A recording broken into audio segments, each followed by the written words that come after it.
and welcome to You Don't Play Boxing, Mirror Fighting's Influencer Boxing Podcast. I am your host, Martin Doman. I am joined by Donna Corby, by Harry Davies, and this week by our special guest, Idris Virgo. He takes on Aaron Chalmers in Misfits' latest show up in Newcastle, or down in Newcastle for me, up for most other people. Idris, welcome along. How you doing? I'm good, man. How you guys doing, man? I'm sweet. Yeah, we're good. You're sort of an interesting case study in this whole influencer boxing scene, in that you do actually have a pro career behind you, or not necessarily behind you, but you've built up a number of fights. You're not coming into this after a couple, or it's not your first fight. You kind of know what you're doing a bit. So can you just talk us through how you went from you've had 13 pro fights, a couple of years since your last one. What was the transition from that to sort of Misfits and influencer boxing? To be honest with you, it was quite easy in transition because I was kind of already half kind of influencer boxer in that sense of I got my profile from being on Love Island, so it was quite easy for me. I saw the market, I saw the gap in the market, I saw where I fitted in more in the mixed scene, so I just stepped right through and I felt at home now. Would you say would I miss traditional boxing at the moment? No, because I'm having fun on the mixed side, so it's been all good for me at the moment. And presumably it's helped, if you're fighting in the smaller halls, like yes, it's building your career, you're sort of learning, but it's not the biggest platform, is it? And really Misfits boxing, influencer boxing has given you that chance to build your profile even more. Yeah, 100%. Like Misfits boxing, influence boxing is a big platform. I remember the first fight out on KSI's undercard, 004. I was the first fight out, and the whole stadium was packed. I remember in my pro debut, I sold a few tickets. Not a few, sold a lot of tickets, but that small stadium wasn't sold out. You gotta wait to the co or main event to have a full packed out stadium. With the Misfits and Misfits side, it's different, man. It's a different atmosphere. And this is why I love it, and this is why everyone else loves the scene, because the supporters, the fans, the whole build up to the fight. It's just great entertainment, so everyone's invested into it.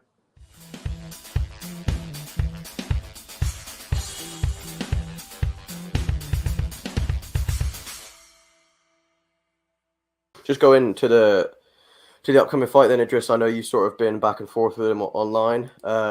Aaron Chalmers, just give me your take on him as a person and him as an opponent. Aaron Chalmers is a drunken mess, you know what I mean? I don't like the geezer. He thinks he's a talented boxer. He thinks he'd come into my world, and he thinks he could put on a good show on September the 23rd. He thinks he could actually dethrone me, and I just don't see that happening. He's a C+ fighter. I'm an A+ fighter, and I'm going to show him on September the 23rd. There's levels to this game, and I will show that kid, Sleepy Aaron, the levels. What have you made of his sort of transition not only to MMA but boxing now? I know he went the distance with Mayweather. People make of that fight what you will. What do you make of it? Terrible, because against Floyd, he should have scored Floyd in the sense of he's younger, he's fitter. He should have put the pace on Floyd, but it was all the way around. Floyd looked like he was a 30-yard guy in there, and he looked like a 50-yard guy in the ring. So it was shocking. And then his second fight, he had someone who was his debut from UFC, MMA to boxing, and you got knocked down with a 1-2, and then you got a standing up count. So I don't know. And it's crazy because Sleepy Aaron started being a professional boxer, and he realized how hard it was. So he thought, let me try to take the easy route out and go into the influencer scene. And now he's realized the influencer scene is as easy as they thought it was, and he realized that against Keith. Do you think that this will be, again, like you said, Anthony Taylor, MMA fighter? Do you think it'll be a tougher fight than the AT fight or not? It'll be an interesting fight. AT is a tough opponent, a durable opponent. I believe AT is way tougher and got more power than Aaron. But then again, Aaron against Keith showed that he's durable. He lasted 5 rounds. So I always say never overlook a fighter, and I'm not overlooking Aaron at all. But I'm just confident in what I can do. And I've trained so hard in his camp. Like, there's nothing he could bring to the table I haven't seen already.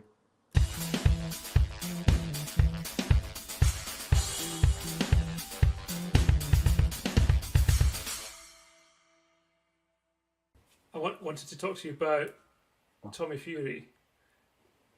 We lost Dono there, not for the first time. You've had your little back and forth. You had that altercation sort of thing at ringside. Is that something that's in the back of your mind?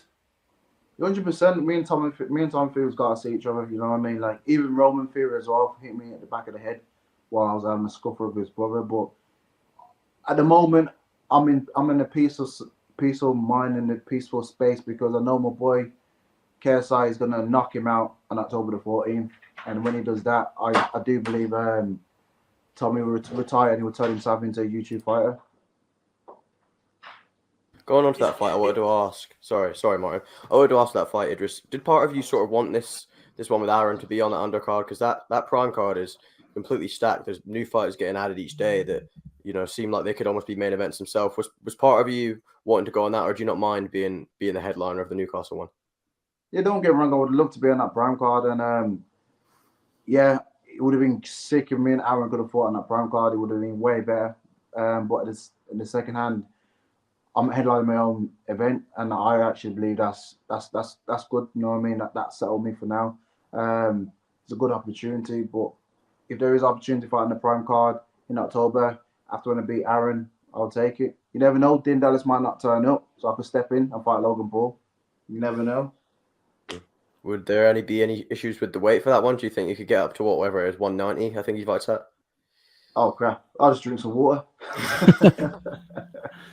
I think Idris, given the ability you have, I think it's fair if you give up like 20 pounds to Logan. I think that makes it a more fair fight, Yeah, I don't mind. Yeah. At least I'm on that card. I wouldn't mind. What co-main event or main event on the October card? Whoa, that's even better. Wouldn't mind. It's been a little while since obviously that fight with Anthony, and I remember saying to you on the night, I think it was in May after the thing with Tommy, I remember saying to you, like, what you should have done is throw that fight with Anthony so that people would want to fight you. Because after the way you beat him, and then obviously what he's done against Saul Pappy, Jack Finch, and people like that, everyone saw that fight and went, yeah, no, I don't fancy it with Idris. Yeah, I know, but I'm a fighting man. I'm not in there to throw fights. I'm going there to win and knock you out. You know what I mean? So I'm not that type of guy to do that.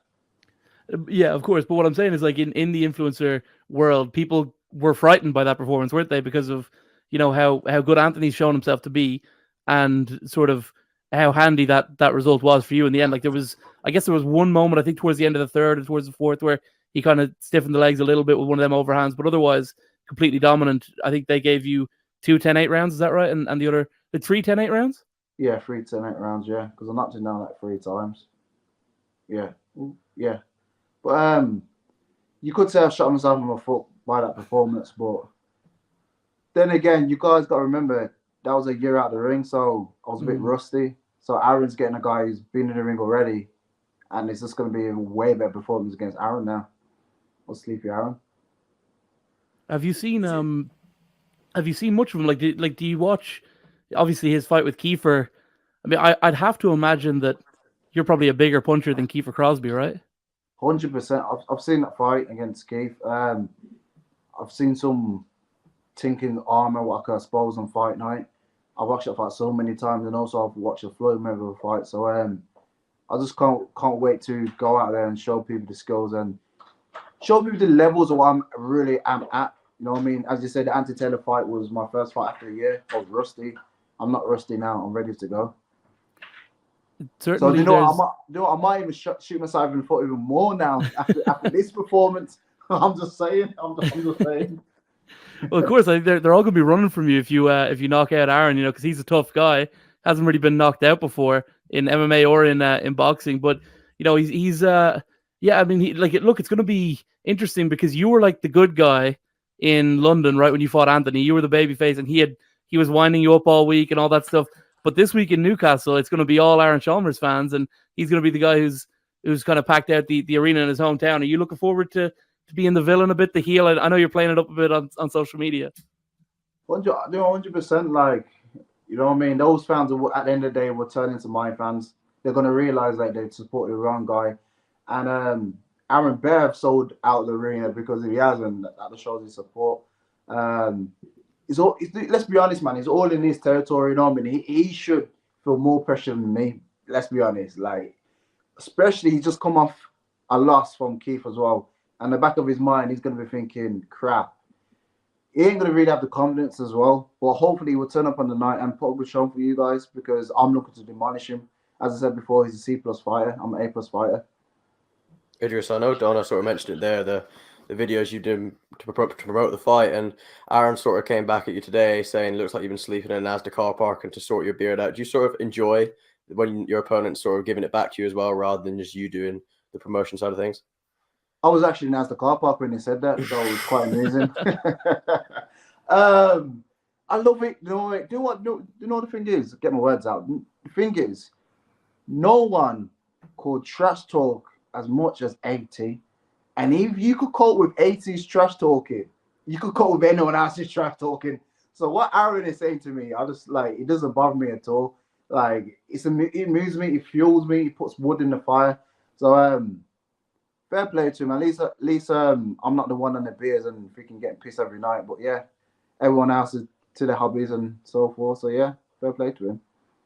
Skill for skill, obviously, Anthony, probably not necessarily the best fighter you fought, but how much did that impact you going into it? Like the amount he'd been talking, because you would think, like, if it was, let's say you two fought just in a gym and there was no build up or anything like that, I'd imagine it would have been probably an easier night for you than, you know, how he built it all up, and he made sure that everyone who had a ticket was going to fill up the arena for the first fight of the night back in January for that fight. And I would have to think, after a year out, to be in a huge arena like that, Wembley, completely packed, where everyone's, you know, cheering and booing, it's really loud. It had to have impacted you on the night.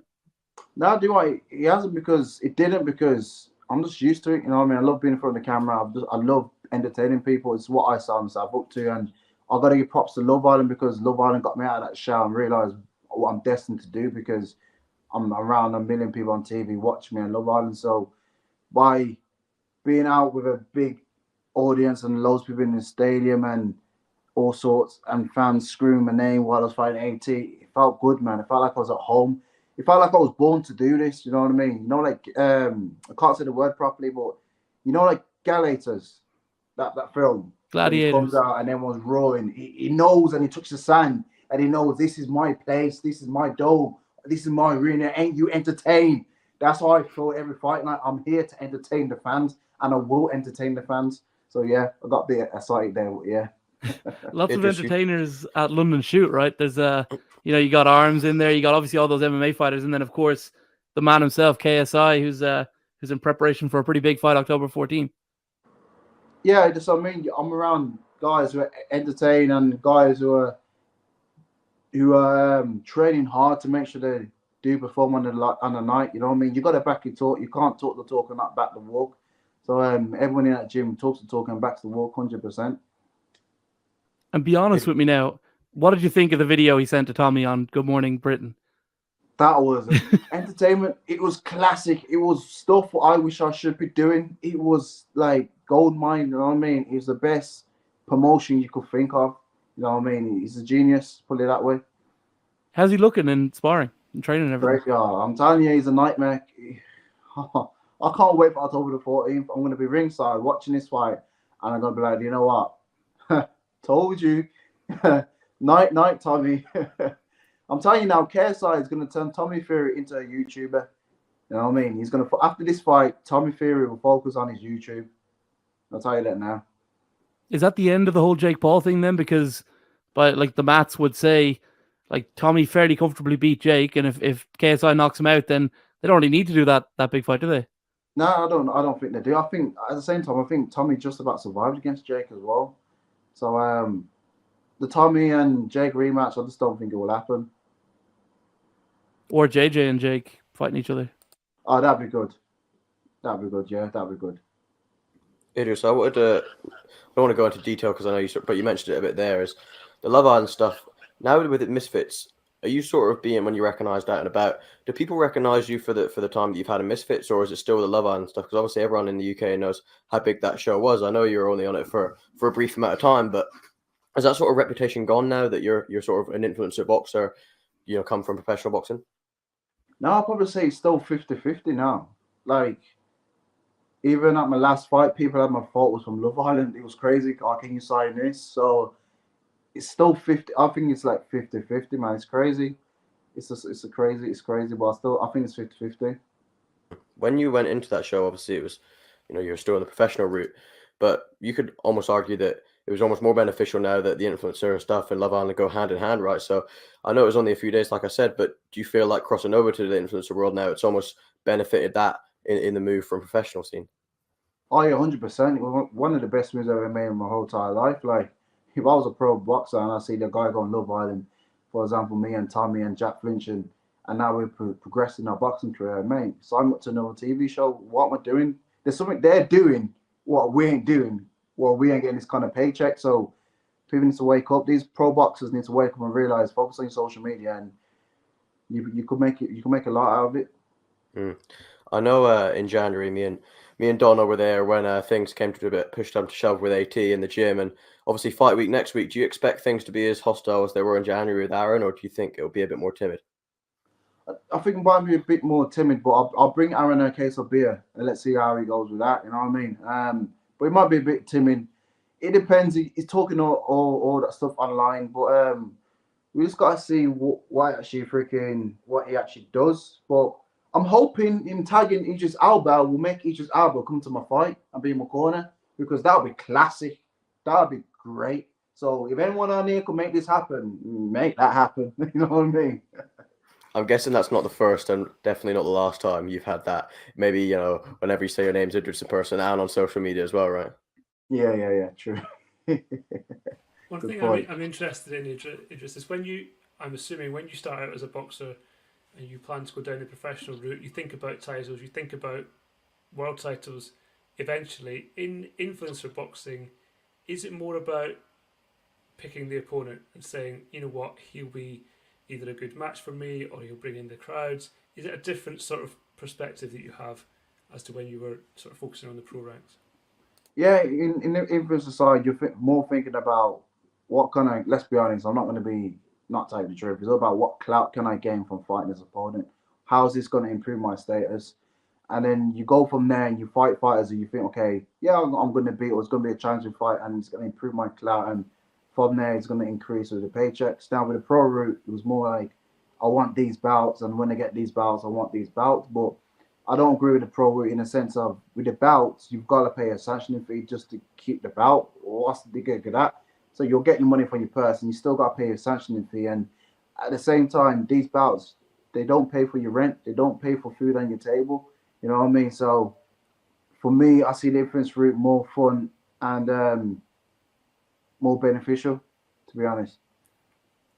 Did you have many people who said to you, hang on a minute, why are you going down this route? Stick to the pro route. Or was everyone in favour, supportive? They weren't supportive because they're jealous. They can't do what I'm doing. If they was in my position, would they do it? Yes. No one in my position won't turn around and goes, I'm not going to do it. Example A, Tommy Fury. He was going greatly down the professional route. He got opportunity on the influencer route. And now I've heard him saying, I want to focus on the influencer route and now do acting. But before he was on about, I want to be a world champion. Yeah. It just shows if you're in that position, you're going to go the influencer route. It's more beneficial, it's more banned, and it's more fun. You know what I mean? It is what it is. I'm not asking you to give me numbers, but have you made more in either one or two fights with Misfits than you did in your entire pro career? I'm not giving you numbers. Just yes or no?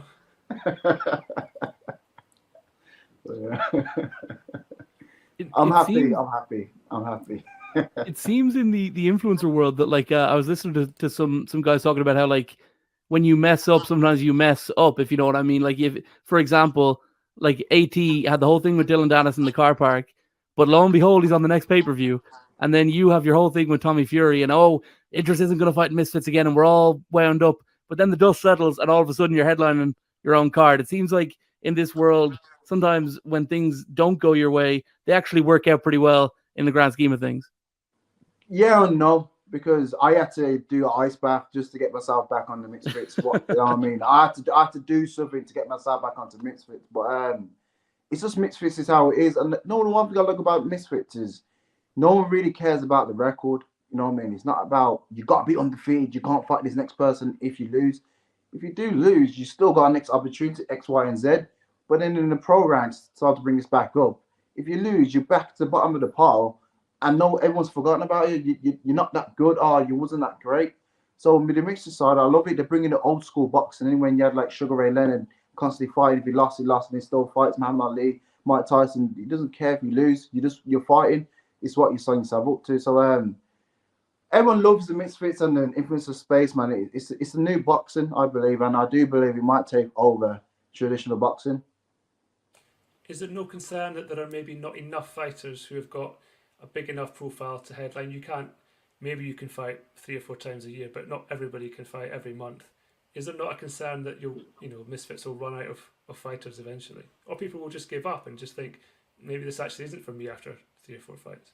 Nah, not necessarily, because you still getting the next generation coming through on a TikTok and building their profile, and you got some pro boxers now who are actually creating a YouTube and promoting themselves better, so they've got a chance to transition into the influencer side. And you still got the MMA fighters as well who actually are transitioning into Misfits and the influencer side. So I think there's a lot of fighters out there, and it's quite entertaining. So yeah. And hopefully I could get a tag team match with me and Idris Alba and Sleepy Aaron and someone else. That'd be quite fun. He's a good kickboxer, is Idris Alba? Yeah, he's meant to be quite decent, to be honest with you, yeah. It's something that people do talk about. Pro boxers are not good enough, if you like, on social media in terms of promoting themselves. Not everyone has a promoter to do it for them. Is that something that, you just sort of mentioned it, but is that something that people do need to improve on and put themselves out there, because it's so competitive now? 100%. I'm sitting here, I'm telling you this, and it is hard, you know what I mean? I always like freaking beat myself down because I'm trying to do more content, and it's like having a part-time job. It is really hard, and this is why I rate KSI, because he does what he does in training. He trains like a freaking dog, an animal, a beast.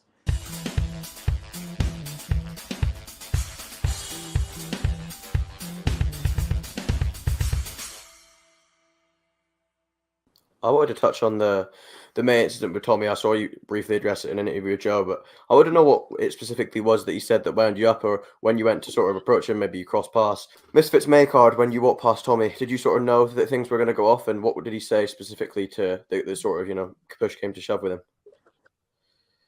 No, I didn't know if he was going off. Seeing his dad, I was giving props to his dad because it was cool, because I sparred with the Saunders, and then bearing in mind, I actually shook freaking Tommy's hand. But then he shook it back, and then it was just a weird kind of connection. And I'm like, this doesn't feel right, man. It's like it doesn't feel right. And then that's when it all started. He goes, yeah, I'm gonna be fighting you next. I'm like, what are you on about? KSI is gonna be fighting you. KSI is gonna knock you out. And he goes, I've seen what you've done on social media. I goes, what with Molly May? Like what? Because for some reason Molly May's blocked me on social media. I don't know why she has done that. It's madness. And then from there, it just kicked off. So it was none of that was intentional. I didn't go out my way to start some business with freaking Tommy for some clout. You know what I mean? It just literally just happened. Me and him don't get on. And I could tell when I first shook his, like, there's a vibe between me and him. Like, I hate him. I don't like him. He's a coward. He's a copycat. He's a fool. But yeah.